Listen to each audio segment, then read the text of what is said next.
লালমনিরহাটে মস্তকবিহীন মৃতদেহের পরিচয় মিলেছে, স্বামী পলাতক।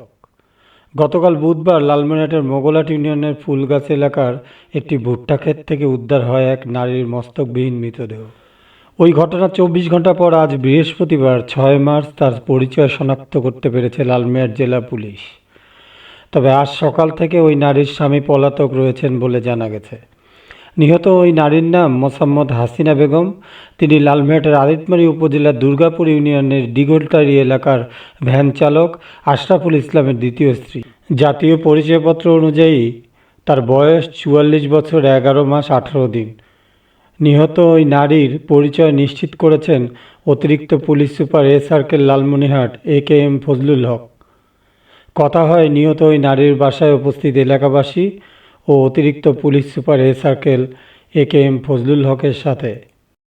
রক্তমাখা জ্যাকেট, একটা অস্ত্র, এটা দেখতে পারলাম। ওনার নাম আশরাফুল আলম, তিনি ভ্যান চালক।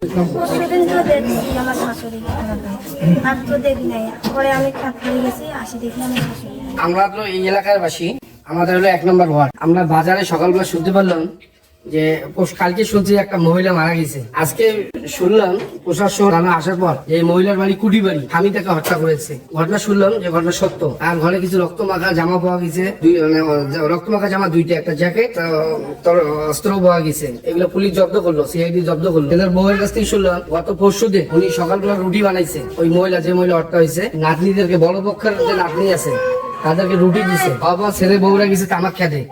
তামাক খেত থেকে আসার পর ওই শাশুড়িকে আর দেখে নাই।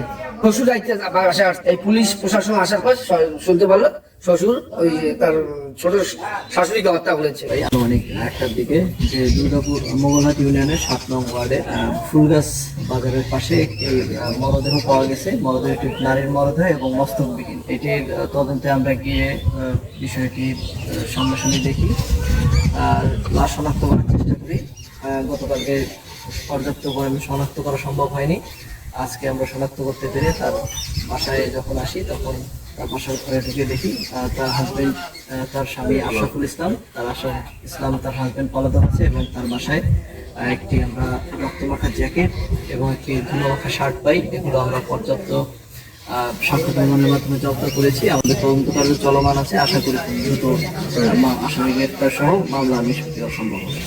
দৈনিক আজকের বাংলা .net